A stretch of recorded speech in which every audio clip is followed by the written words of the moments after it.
Hmm. Something just struck me.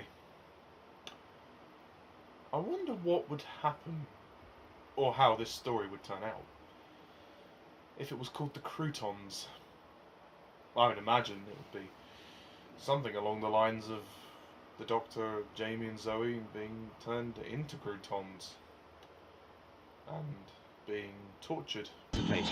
Both of you, concentrate on something. I can't! What is it? Read off the figures to me, Zoe, aloud. 991! Loud now, both of you. Read them off. 2! Oh, 2. Oh, it's getting stronger.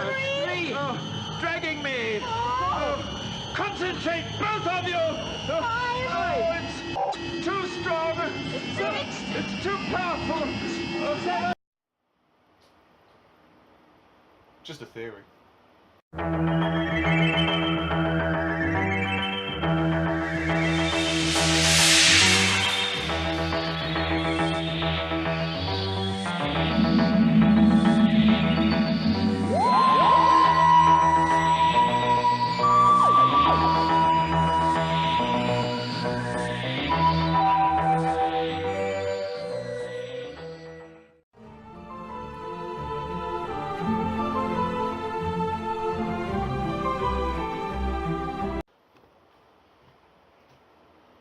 Hello, Whovians, and welcome to my review of Doctor Who, the Krotons. No, not the Croutons, as I alluded to in my opening. No, not the Croutons, the Krotons.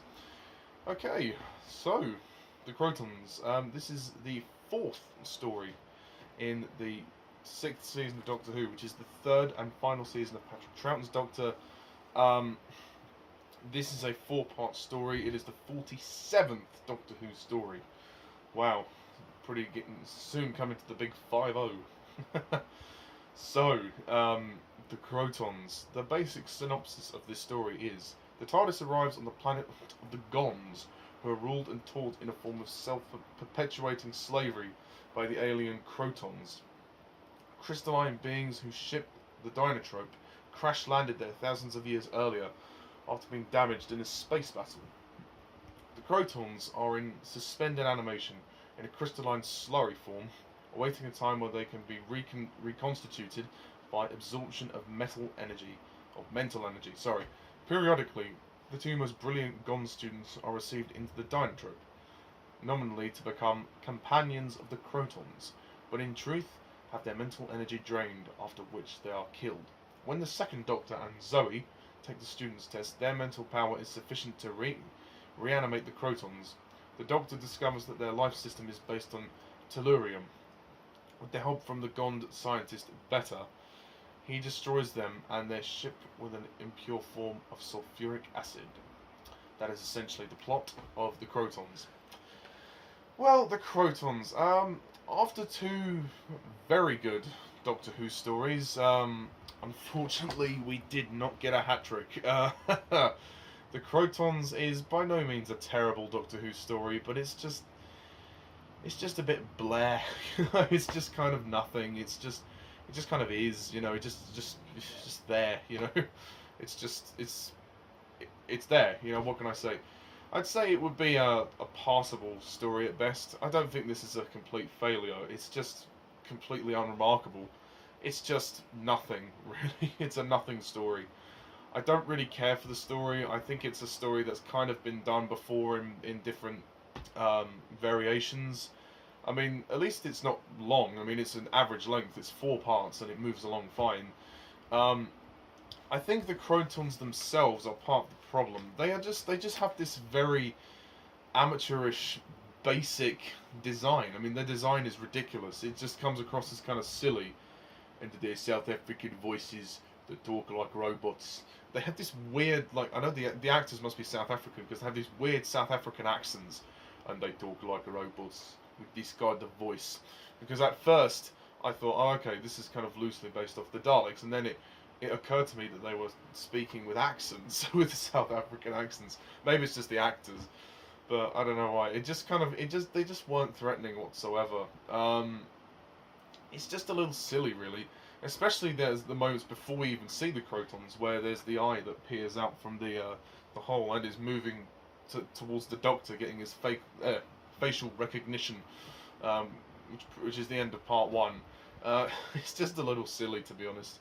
I think the writer Robert Holmes kind of struggled to come up with good, entertaining villains, and they're just not really. They're not like the worst things I've ever seen. They're just nothing special, really. That's what this story is. It's just nothing special. I think the actors do a good job. I like Patrick Troughton as the Doctor. He's very good. Wendy Padbury gets more of a role in this story as Zoe, and she gets to interact more with Troughton in this story. Frazer Hines as Jamie kind of takes on his own role, really. He's on his own for most of the story, but they're all very good. The side characters are okay. I think they do a good job. I can't name them offhand, but the most of them are pretty good. There's that guy and his son who keep having that debate whether to. His son wants to. I can't remember the son's name. I think is it Alec or something, or Arlik, or I don't know his name. But he's the one that wants to basically kill the Krotons. He wants to basically fight them with violence, and his father is like saying no, we can't do that. You know, blah blah blah. So there's all that stuff going on. I mean, the Krotons strikes me as a Doctor Who story that's just very generic, but not in a good way. It doesn't have that kind of pizzazz that the other stories have. It doesn't have that wonder, that charm that we've grown to love. It's just kind of dull. It's just, I mean, it has its boring moments, and it does have some entertaining scenes, some good acting exchanges, and there are some good effects to it, and there are some nice production showcase values here. Like the sets are really good, but I don't like the Krotons themselves. I don't like the Krotons themselves. I don't like the design. I don't think they work as villains at all. They're just big boxes. They've got these like claws, like these these kind of retractable pincer claw things. They just there's only 2 of them as well, so they don't show up very much, and when they do, they're just not very scary, and the voices just are very off-putting. They just don't work.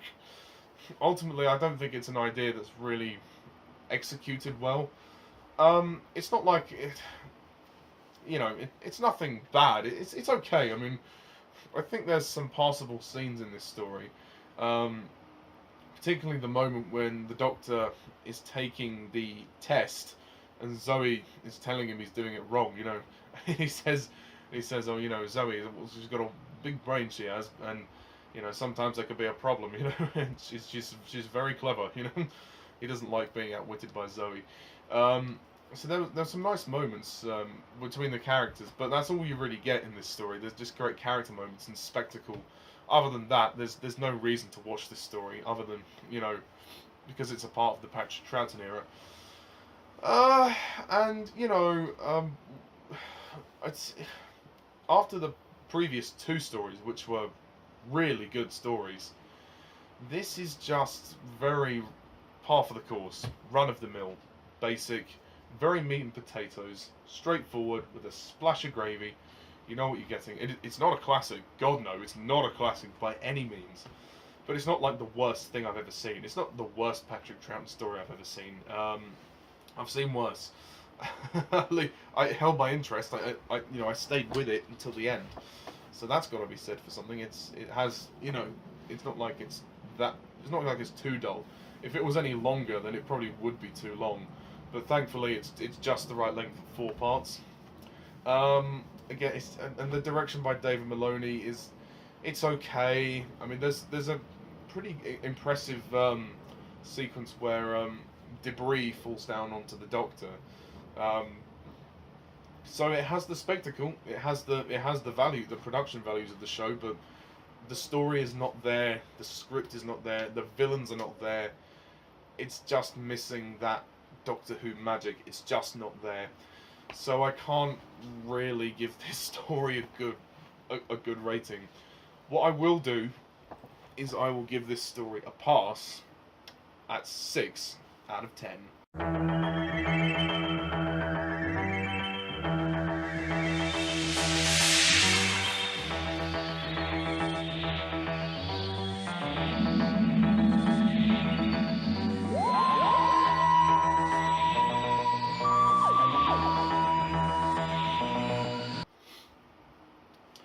Yeah, the Krotons it's a bit of a weird one. It's a bit of a strange one. It's not a story that I think I'll rush back to be honest. It's yeah, completely forgettable. Instantly forgotten half this story already. Okay, so that was a very quick review, but there isn't much to say on it. There really isn't much to say on it. It's not good. It's not good. Okay, so that pretty much is it for my review of the Krotons. So next time we will be reviewing the Seeds of Death, which sees the return of the Ice Warriors, which is a 6-part story. So that one's slightly longer, but yeah, that's going to be interesting. And it's worthy to note that we are now heading very close to the end of the Patrick Troughton era, and the end of Doctor Who in the 60s, and the end of Black and White Doctor Who. So I will be moving on to the John Pertwee era very soon, where things start to change quite a bit. So we have 3 more stories left in Patrick Troughton's era to review. The Seeds of Death, the Space Pirates, and of course the War Games, although it might take me a while to review those. The next 2 stories are, I think, 6 parts, and the War Games is 10 parts, so it's very long. So the War Games I will have to watch over 2 days, because it's 10 parts long. And, you know, to do that review, I will do what I did with the Daleks Master Plan reviews, where I recorded half the review on one day, half the review on another day. So what I saw in the first part stayed fresh in my mind, so I didn't have to try and remember what happened. So it was just easier that way, and it worked out a lot better for me personally. So I'll probably do that, but that's quite a bit of time away. So before we get to that, the next time is Seeds of Death, next time on Doctor Who Review. So, what do you guys think of the Krotons? Please leave your comments down below. Do you agree? Do you disagree? Stay tuned for my review of the Seeds of Death, and until then, thank you all for watching, and as always, I'm Mr. TARDIS11. See ya.